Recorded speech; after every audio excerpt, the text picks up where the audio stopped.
Chapter 9 Iida Castle. Yoshinobu was in too much of a hurry. He ran on his way to power, and if you run, it is easy to stumble and fall. Lord Akiyama finished reading the letter I had brought from his father. Man's life is short. Rushing through it does not make it longer. Lord Akiyama shook his head. I was sorry for Yoshinobu, yet he had to die. Disloyalty is like a sickness, it spreads. The foolish youth had succeeded in dividing his father's retainers. I felt sorry, too, for Lord Shingen. It must have been a terrible decision to make. Yet he had no choice, and what you told my father proves there are still among us some who cannot be trusted. Lord Akiyama, who looked so stern, suddenly smiled as if he glanced down to see me. You have grown. Soon you will have outgrown your name. I must find a new one for you. I flushed and bowed, but did not dare to speak for fear my voice would tremble and become a child's. Did you know who the two samurai were, whom they belonged to? They were Ronin, my lord, I'm certain. They spoke as if they had come from far away. I hesitated a moment, and then added, they were poor, too. That you may be sure of, for it was the discontented who sided with the young fool, those who thought to climb by the disgrace of others. Lord Akiyama grinned. Those who wear silk seldom revolt, for they do not know the bitterness of a night wind, nor the language of a hungry stomach. You must stay here for a while. You can be one of my messengers. That is, unless the air of the stable suits you so well that you would prefer to stay there. My lord, I would serve you in whatever post you may decide. I bowed so low that my forehead nearly touched the mat on which I was kneeling. Well then, you shall be a messenger, for I think you have outgrown being a page. I could not help smiling, and for the first time it occurred to me that Lord Akiyama had no children of his own. His wife had been childless and died some years ago. Although his brothers had children, they acknowledged none of his nephews as an heir. He had given me the name Taro, a name usually given to a firstborn child. Could he have thought of adopting me?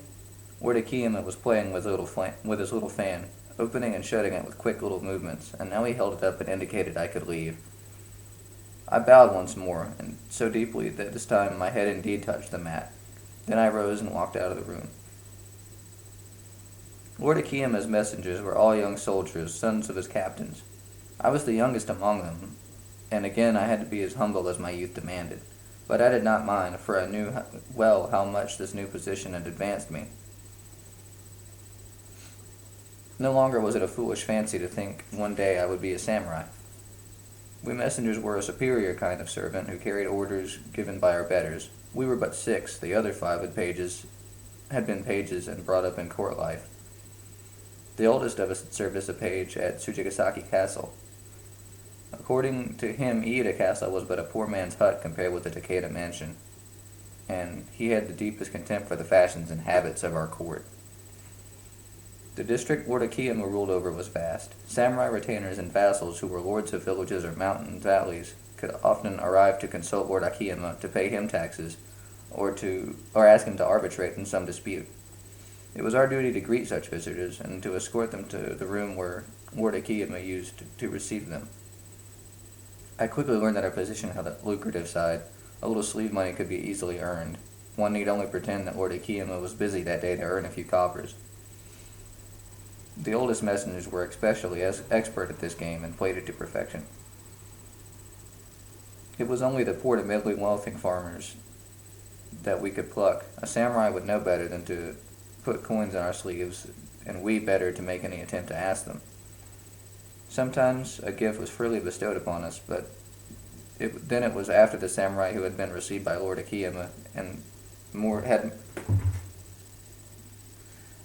Sometimes a gift was freely bestowed upon us, but then it was after the samurai had been received by Lord Akiyama and were to celebrate the result of the meeting had been favorable.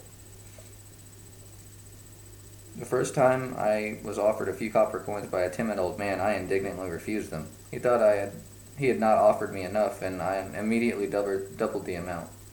I forced the money back on him, and from his tattered kimono he drew a purse as slender as he was, to show that he could give me no more.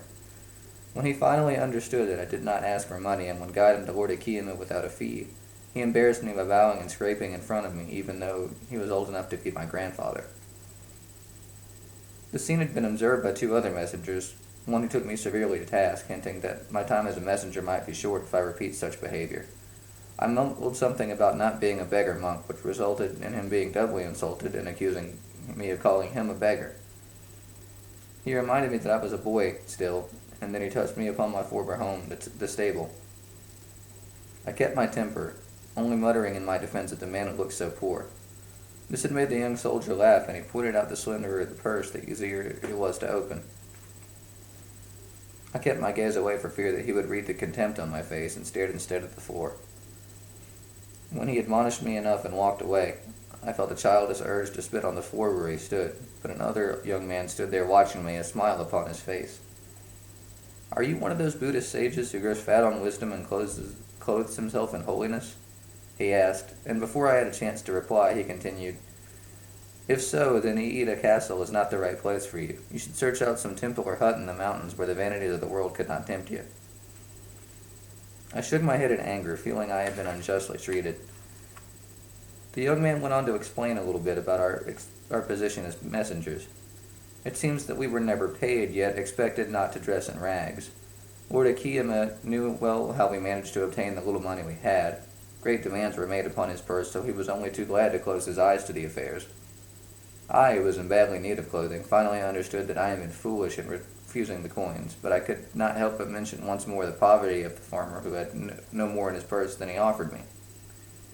The young man, Yoshitake, put his hand on my shoulder.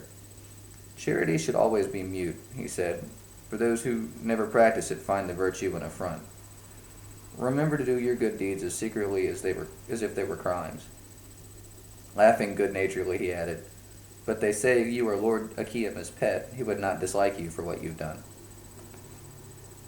Everyone needs a friend, and soon I was telling Yoshitake the story of my life, and how I had been presented as a gift by the great Lord Takeda Shingen to Lord Akiyama after my parents had been killed. He laughed too when I told him how I had defended myself with a bamboo sword against the soldier who had been ordered to kill me. My tale was a good one, he declared, and it augured well for my future, for even the great Lord Takeda Shingen would not forget me. He was unfortunate, he confessed, for his father had gone to his grave unnoticed and left no great property behind. Yoshitake's older brother had to marry a girl whose father had never held more than a hoe in his hand. It worried him that he might have the same fate, or perhaps worse. He had 3 sisters, one of whom he offered me in marriage, saying he felt sure it would make an excellent wife. I declined the honor, as I felt I was neither in age nor in property ready for such a venture. Yoshitake laughed and declared I had plenty of time to think about it, as his oldest sister was only 8. Such was the beginning of my friendship with Yoshitake, a youngster who looked wide-eyed at the world and found much in it worthy of laughter. Soon he knew all of my secrets, my small vanities, as well as my hopes and ambitions. Yoshitake had few of either. He was satisfied in being a friend to others, rather than demanding friendship for himself. Even now, the name Yoshitake carries the soft, warm breath of a spring breeze to me.